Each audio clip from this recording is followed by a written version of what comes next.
We're going to take you live to Iowa now, Dubuque, Iowa.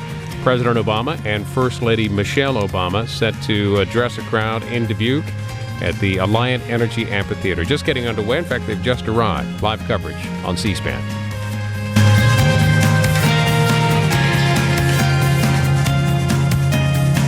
The more you see, the less you know. The less you find out as you go. I knew much more than I do now. Neon heart, day glow eyes. City lit by fireflies. They're advertising in the skies for people like us. And I miss you when you're not around. I'm getting ready to leave the ground.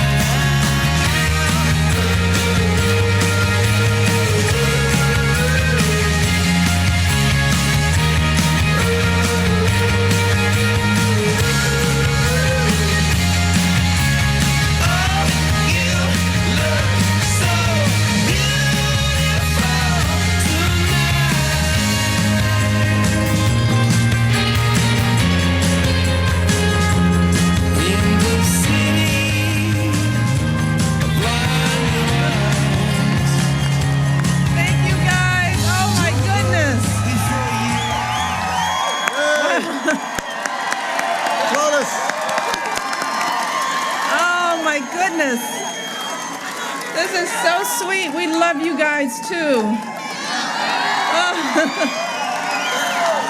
Let me start by 4 more. but I want to start by thanking Jennifer. Because Jennifer, we are so proud of her, and we are so grateful for her sacrifice and her service, and for Andrew's service and sacrifice as well. So I just want to thank her for that wonderful introduction and for all she's doing for our country.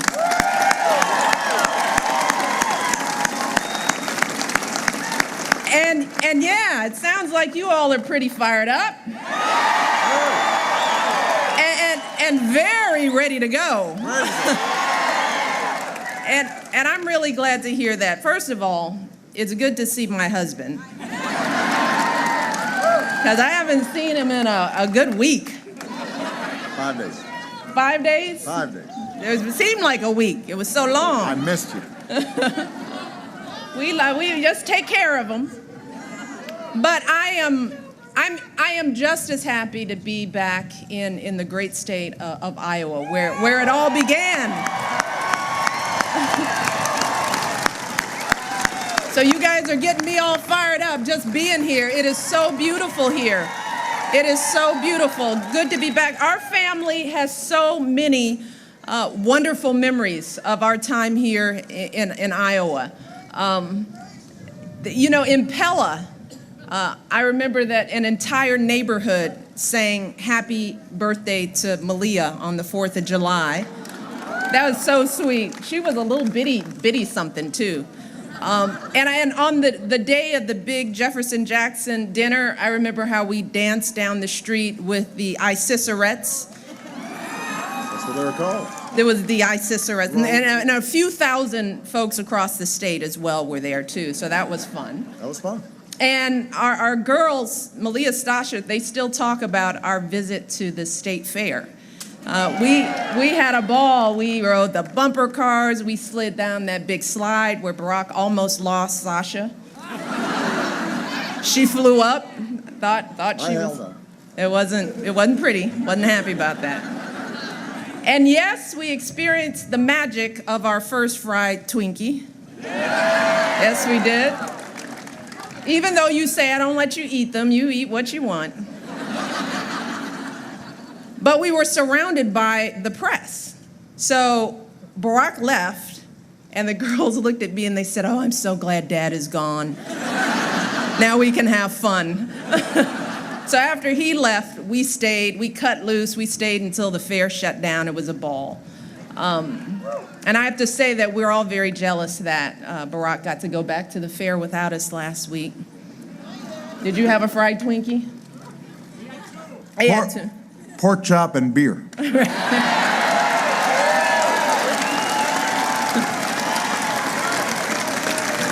He's so pleased with himself. It was tasty. But in all seriousness, though, because of those wonderful memories and so many more, I want to start by saying thank you. Truly, thank you for the kindness, generosity, and love that you have shown our family. I mean, throughout the state, consistently.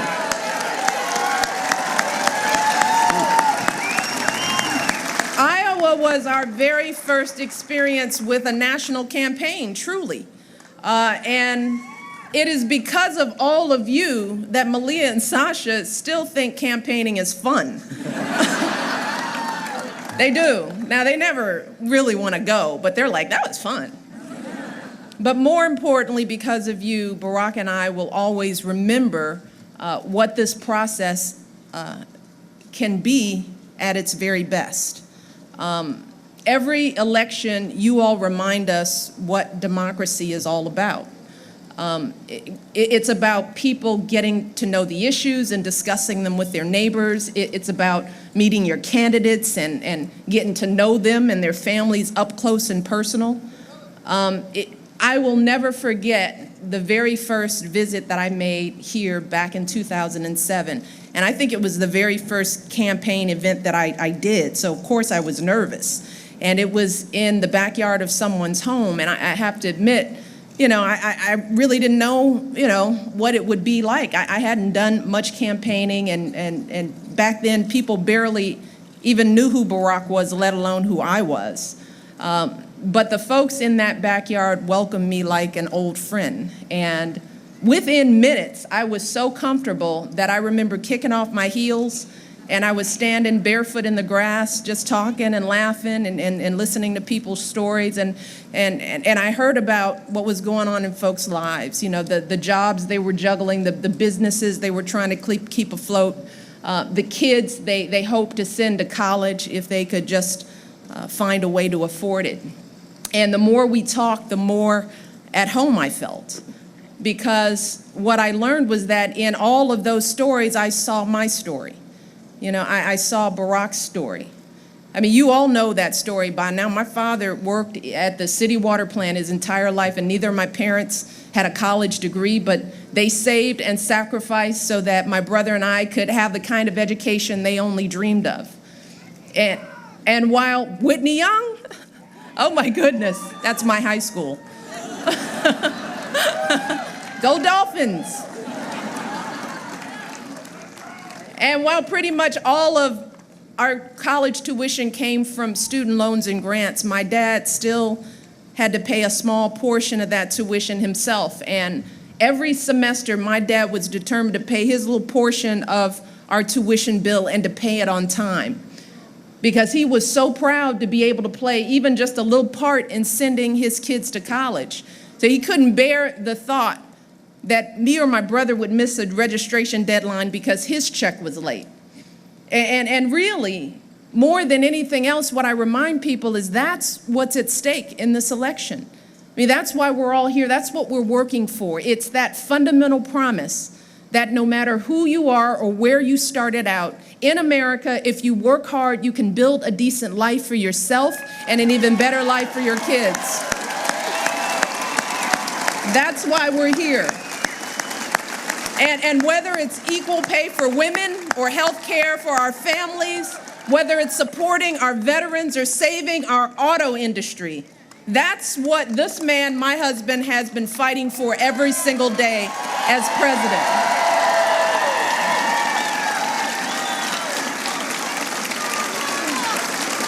And the one thing I share with people is that over the last 3.5 years as First Lady, I have had the chance to see up close and personal what being president really looks like. And I've seen some things.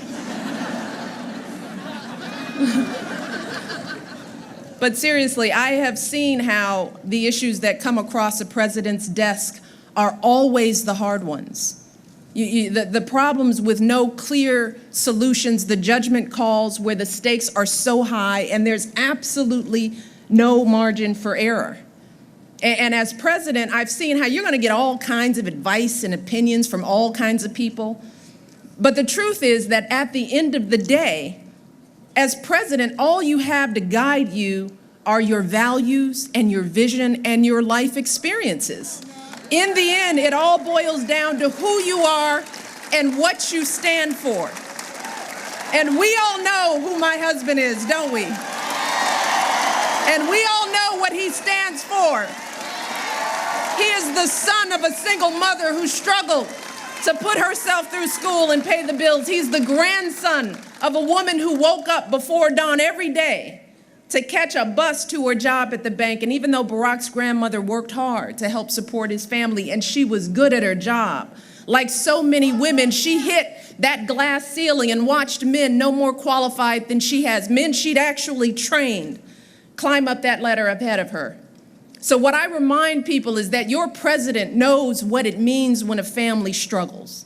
This is not a hypothetical situation for him. He knows what it means to want something better for your kids and your grandkids.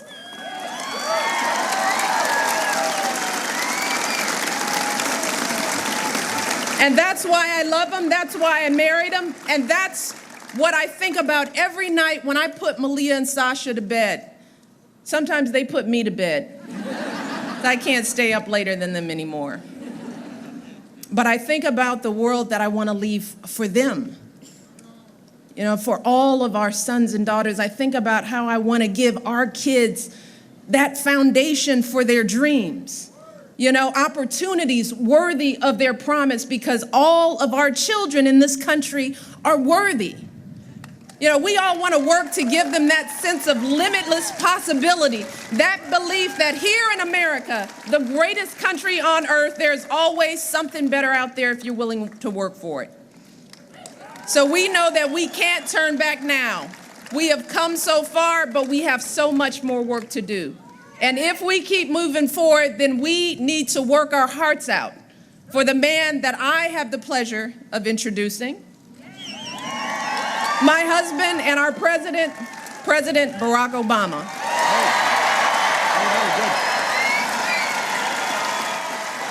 You're very good.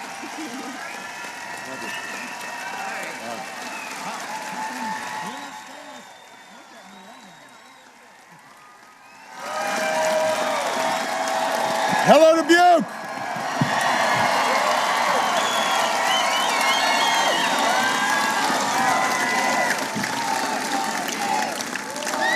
Thank you, Dubuque. How's everybody doing today?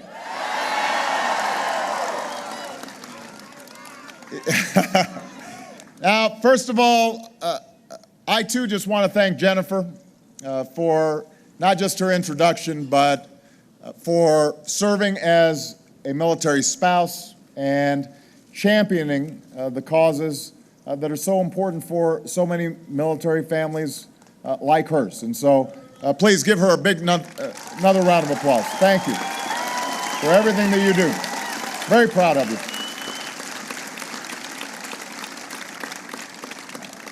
I also want to acknowledge, sitting next to Jennifer is Congressman Bruce Braley, who helped to get the bill that Jennifer had worked on, based on her experience with Andrew, passed, and I had the honor of signing into law. So Congressman Bruce Braley, who's doing a great job on behalf of our veterans and on behalf of working people here in Iowa. A couple other friends who are here, your own Attorney General. This guy supported me when nobody could pronounce my name. Folks would say, Tom, why are you doing that? But he is a man of great integrity, a champion on behalf of consumers nationwide as well as here in Iowa. Tom Miller's here. Give him a big round of applause.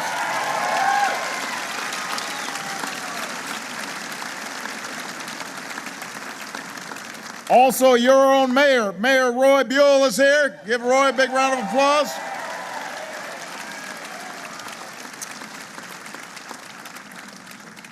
And finally, my wife. Now, it is true I have not seen her in 5 days, and except I caught the end of Leno. And the only reason that she, I think, is happy to see me is because she knows that after today, she gets to go tomorrow and get our girls from sleepaway camp, and she's been missing them terribly. So we stand in the way of her getting to her babies. But I have to tell you, when I stand here and listen to her, I am just reminded how lucky I am, because she is a woman of strength and integrity and honor. She keeps me straight every single day. She is the best mom in the world, and she's cute.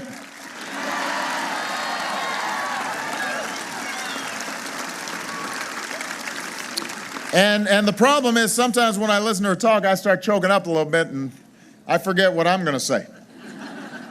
But I could not be prouder of her. I say often, back in 2008, I say, look, I'm not a perfect man.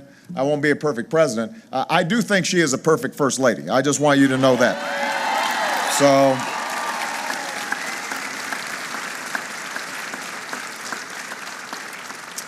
Now, this is our third day in Iowa. And she's right, we have been traveling all across the state. We did stop at the state fair. We stopped to get something to eat before she showed up, just so there wasn't any issue. Smart man. We began the journey in Council Bluffs. And just like 4 years ago, we've traveled all across this state, west to east, meeting with you and talking about your lives. We've driven through Boone and Des Moines and Oskaloosa and Marshalltown and Waterloo and Cedar Rapids. We've met farmers who've been badly hurt by drought and who now need us to pass a farm bill. We met folks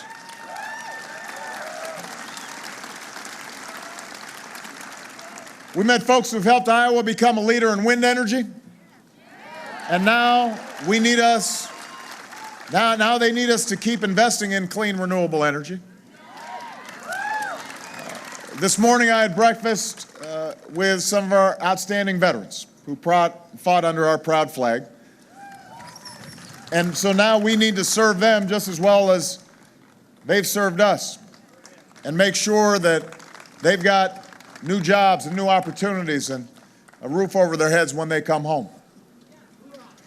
And every stop I've got fond memories of the last campaign, the campaign we had 4 years ago. Every stop I've gotten reminders of what makes Iowa so special, and how this is where our movement for change happened.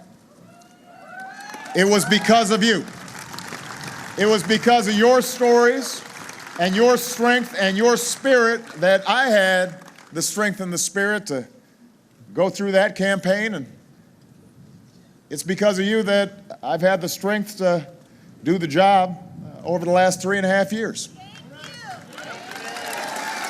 And I've got to tell you, Iowa, we're not done yet. This journey's not done yet. We've got some unfinished business to do. And I've come here to ask you to stand with me, just like you stood with me in 2008, to finish what we started.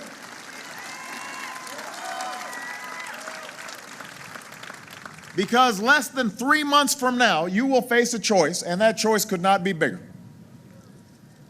This is a choice not just between two candidates. It's not just between two political parties.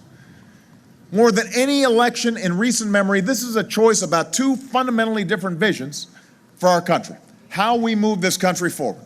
And the direction that you choose when you walk into that voting booth will have an impact not just on your lives, but on the lives of your children and the lives of your grandchildren, it will impact us for decades to come.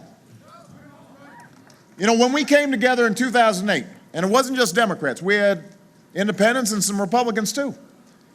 It was to restore the basic bargain that built this country.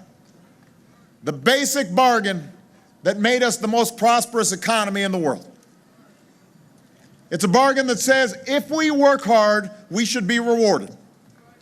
It's a deal that says if you put in enough effort, you can find a job that pays the bills. You can afford a home that you call your own. You won't go broke when you get sick. You can retire with dignity and respect.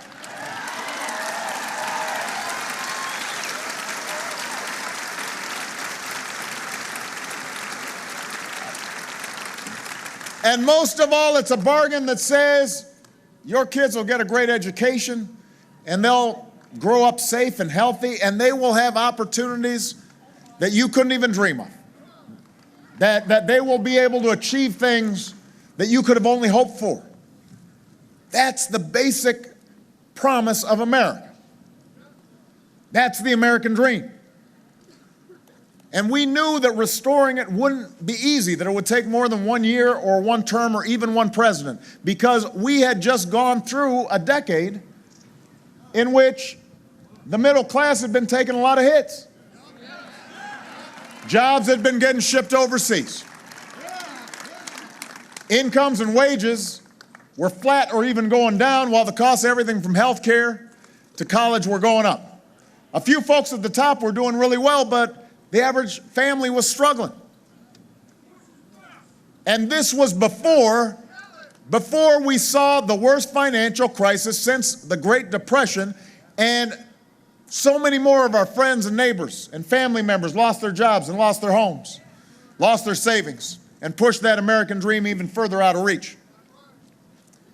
So when I ran for this office 4 years ago, I told you there were no quick fixes, there were no easy solutions.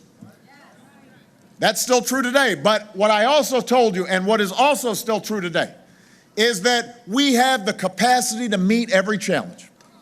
We've got everything we need to meet our challenges.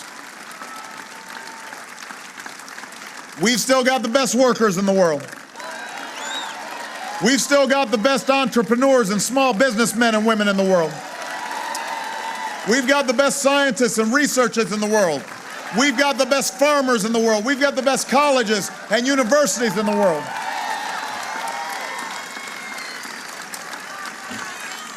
We are still a young nation.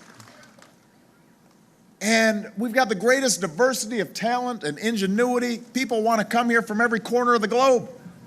So no matter what the naysayers say, no matter how dark the other side tries to paint things, there is not another country on earth that wouldn't gladly change places with the United States of America.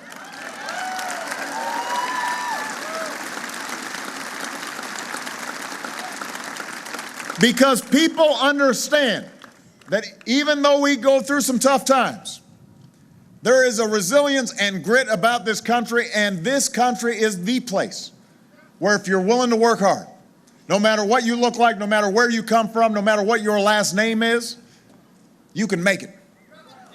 That's the idea that we were trying to rebuild in 2008. That's the idea that we continue to pursue in 2012. That is what this campaign is all about, and that is why I'm running for a second term as President of the United States.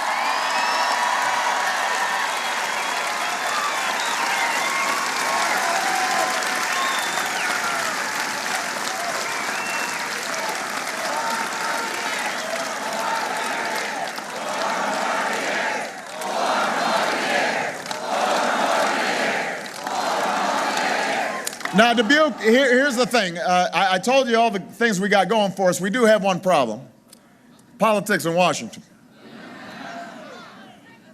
You've got the other side, which has decided that compromise is a dirty word and thinks the only way to move forward is to go backwards to the same top-down economics that got us into this mess in the first place.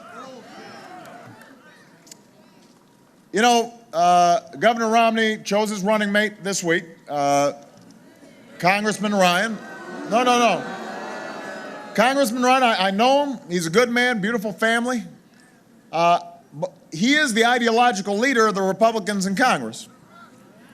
He is an articulate spokesperson for Governor Romney's vision. I just happen to fundamentally disagree with his vision. Their vision is wrong for working families, and it is wrong for the country. Look, my opponent and his friends in Congress, they believe that if you just get rid of more regulations on big corporations and big banks, and then you give more tax breaks to the wealthiest Americans, that will automatically lead to jobs and prosperity for ordinary families. And I'm not exaggerating here. That's their basic economic plan. The centerpiece of Governor Romney's economic plan is a new $5 trillion tax cut, a lot of it going to the wealthiest Americans. Now, keep in mind, $5 trillion is a lot of money, even in Washington. Our entire defense budget is a little over $500 billion a year. So this tax cut would be like giving the equivalent of the entire defense budget in tax cuts, a lot of it going to very rich people every year for 10 years. Now, these folks say they want to reduce the deficit and the debt. So the question is, well, how do you give away $5 trillion and then reduce the deficit? Well, recently we found out. Governor Romney expects you to pay for it. Expects middle-class families to pick up the tab. Governor Romney's tax plan would actually raise taxes on middle-class families by an average of $2,000 for families with children. Now, you don't have $2,000 to spare. I didn't think so. And by the way, don't take my word for it. This is based on independent studies that have been done by folks who analyze this stuff for a living. They say, look, this will cost middle-class families with children an average of $2,000. And they're asking you to pay an extra $2,000 not to reduce the deficit, not to help our kids get educated, not to help kids go to college, not to rebuild our roads or our bridges or our ports. They're doing this to give another $250,000 tax cut to folks who are making $3 million a year or more. Now, have you heard this before? They have been trying to sell this trickle-down snake oil before. And guess what? It didn't work then. It won't work now. It's not a plan to create jobs. It's not a plan to reduce the deficit. It's not a plan to move the economy forward. And, you know, secretly, I think they know this. I think they know their plan's not very popular. You can tell that because they're being pretty dishonest about my plan. Especially, by the way, when it comes to Medicare. Now, this is something I've got to point out here because they are just throwing everything at the wall to see if it sticks. Here's what you need to know. I have strengthened Medicare.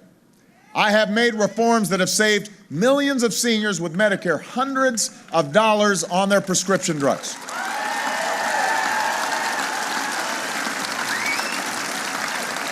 I've proposed reforms that will save Medicare money by getting rid of wasteful spending in the healthcare system. Reforms that will not touch your Medicare benefits, not by a dime. Now, Mr. Romney and his running mate have a very different plan. They want to turn Medicare into a voucher program. That means seniors would no longer have the guarantee of Medicare. They'd get a voucher to buy private insurance. And because the voucher wouldn't keep up with costs, the plan authored by Governor Romney's running mate, Congressman Ryan, would force seniors to pay an extra $6,400 a year, and I assume they don't have it. My plan's already extended Medicare by nearly a decade. Their plan ends Medicare as we know it. My plan reduces the cost of Medicare by cracking down on fraud and waste and subsidies to insurance companies. Their plan makes seniors pay more so they can give another tax cut to millionaires and billionaires. That's the difference between our plans on Medicare. That's an example of the choice in this election, and that is why I'm running for a second term as President of the United States of America.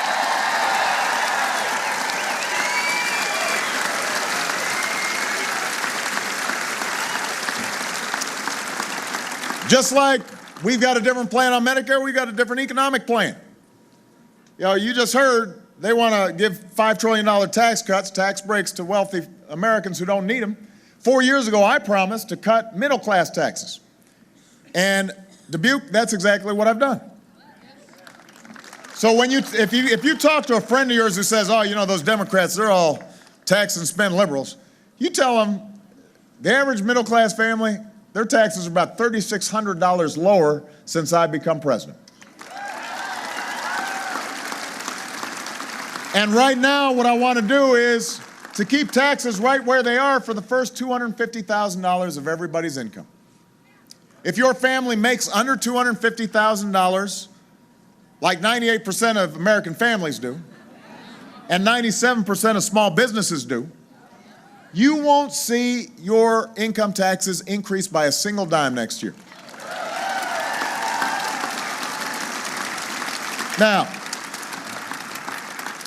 if you're fortunate enough to be in the other 2%,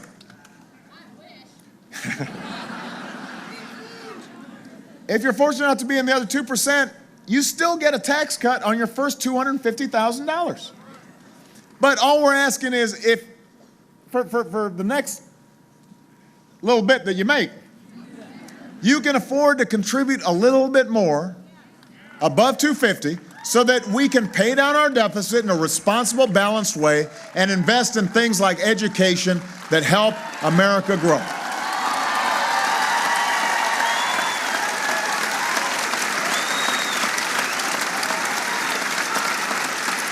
Now, that alone won't cut our deficit. We're going to have to still make sure government does its part. We've already cut $1 trillion worth of spending that we don't need. And we can do more to make government more efficient. We have to do more. But we're not going to reduce the deficit just on the backs of the middle class. So I think it makes sense to ask folks like me, who've been incredibly blessed, to go back to the rates that we paid under Bill Clinton. A time, by the way, when nearly 23 million new jobs were created. We went from deficit to surplus.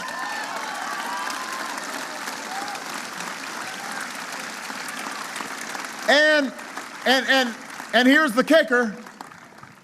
We created a lot of millionaires too. And the reason is because the economy, when you look back on American history, always works best when the middle class is doing well. You know, let me ask you something. You know, when a teacher or a construction worker or a receptionist or a firefighter, when you got a little extra money in your pocket, what do? You spend it because times are tight and maybe you've been driving around that old beater, you had that car for 10 years and you decide, you know, it's about time to trade it in, or maybe you think now's the time I can finally buy a new computer for my kid who's about to go off to college, or maybe I'll go to a restaurant, or heaven forbid I take a vacation once in a while. And you know what happens is that suddenly businesses have more customers and they make more profits. And so folks at the top are doing very well, but the businesses, because they're more profitable, now they're hiring more workers who then have more money, who then buy more products, who then give businesses more customers. That's how you grow an economy, not from the top down, from the middle out, from the bottom up, giving everybody a fair shot. That's the choice in this election, and that's why I'm running for a second term as president, because that's what I believe. That's my vision for the future.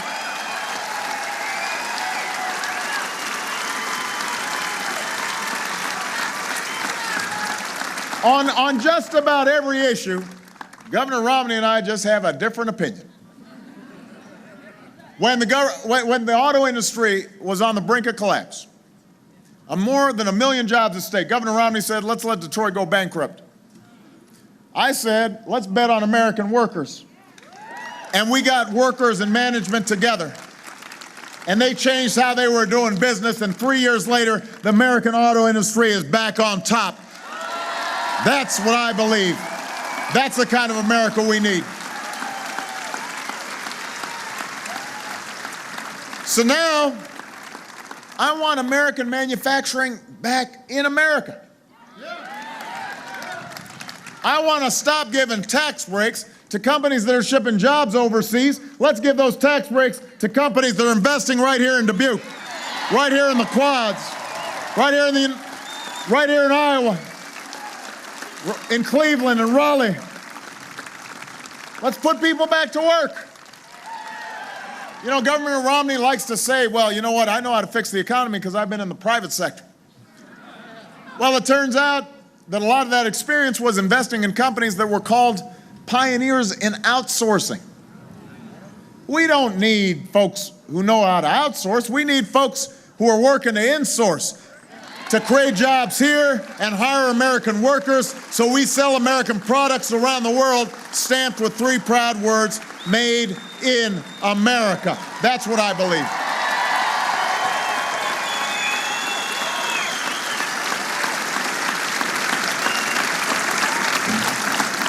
On energy, Governor Romney has said that he wants to get rid of the tax credit for wind energy. Doesn't believe in it. He says these sources of energy are imaginary. Congressman Ryan calls them a fad. And he needs to come to Iowa. He'll find out that there are 7,000 jobs in this state that depend on the wind industry. These jobs aren't a fad, they're the future. We should stop giving $4 billion of taxpayer subsidies to oil companies that are making money every time you go to the pump. Let's start investing in clean energy that will create jobs and secure our future. That's a difference in this election.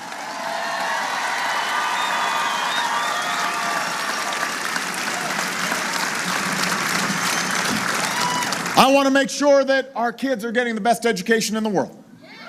I was just visiting some teachers before Cascade Middle School. Right before I came here. Aren't you supposed to be at the in-service over there? I won't tell. Just don't get photographed. And we had this great meeting, but you know, folks don't go into teaching for the money. They go into it because they believe in our kids. They believe in our future. So, you know, but school districts all across Iowa and all across the country are having a tough time. Budget cuts, teacher layoffs. So I've said, let's help local school districts to make sure they can hire great teachers, especially in math and science, where we've got to really do better in terms of our performance. Let's make sure that 2 million more people can go to community colleges to train for the jobs that businesses are hiring for right now. And let's bring down college tuitions once and for all for young people, because higher education is not a luxury. It's an economic necessity for young people.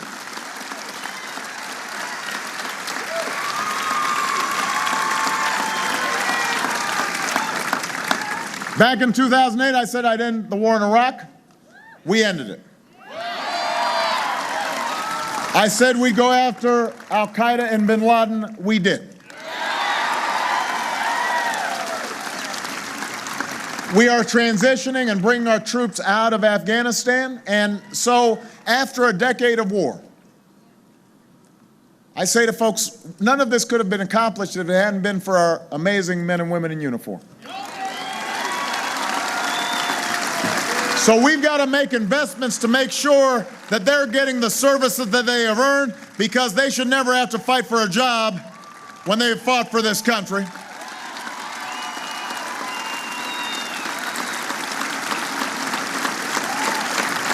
And let's take half the money that we can save after a decade of war, and let's do some nation building here at home.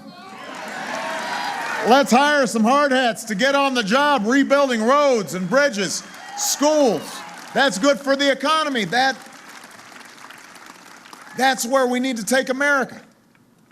Now, Governor Romney says his big economic plan, in addition to these tax cuts for the wealthy, he wants to kill Obamacare, get rid of it.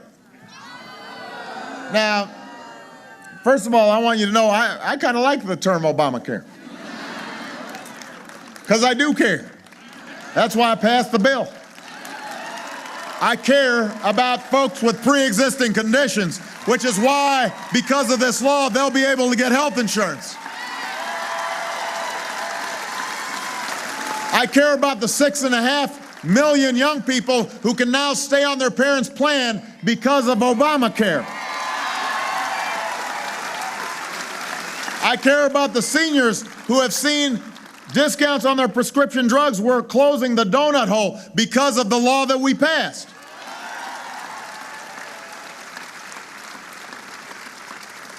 So if Mr. Romney and Congressman Ryan want to spend the next 2.5 years having the same argument we had about health care all over again, they can feel free to try to do it.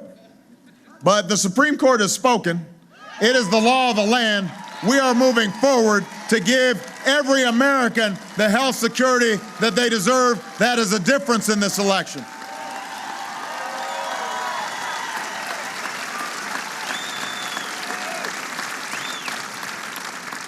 On all these issues, healthcare, manufacturing, education, all these things that go into creating a solid, secure, middle-class life. All these issues tie together. It goes back to what Michelle was talking about and what I started off with, and that is who we are, our values. You know, we've gone through tough times, but what hasn't changed is our character. Americans are tough and we are resilient, and we may get knocked down, but we bounce back up. And the other thing that we understand is what our parents and our grandparents and our great-grandparents taught us, which is, you know, if you work hard, this is the country to be. That you may meet some barriers sometimes. There may be some hurdles, but you can't be stopped when you decide on something. And that's what's at stake in this election. Do we affirm those values and pass them on to our kids and our grandkids, just like we got them from our parents and our grandparents? Now, over the next 3 months, you are going to see more negative ads than you've ever seen in your life. You're already seeing them. And these folks on the other side, I mean, they're just writing $10 million checks. You know, Governor Romney obviously has got more friends than I do that can write $10 million checks. And they are running these ads, and they're not selling a plan to create jobs or to grow the economy or revive the middle class. Basically, they've got one message, and that is the economy is not where it should be, and it's Obama's fault. And they're just going to say it over and over and over again. You're going to get sick of it. You already are. And you know, I got to admit, I would be worried, given the amount of money that's being spent, if it weren't for Iowa, if it weren't for what I remember about 2008. See, we've been outspent before, we've been counted out before. But what I know is when the American people cut through the nonsense and they focus on what's important, and when they remember what it means for us to have a country where everybody gets a fair shot and everybody does their fair share and everybody plays by the same set of rules, when you guys decide what's important, you can't be stopped. When you pull together, you've got more power than any guy who's writing a $10 million check. And so, Iowa, I'm going to need your help one more time here to finish the job. We've got more schools to build. We got more folks to put back to work. We've got more roads to build. We've got more young people to send to college. We've got more troops to come home. And if you are willing to stand with me and work with me and make some phone calls with me and knock on some doors with me, if you're still fired up, if you are still ready to go like I am, I promise you, we will win Iowa. We will win this election. We will finish what we started, and you and I together will remind the world why America's the greatest nation on earth. God bless you, and God bless the United States of America.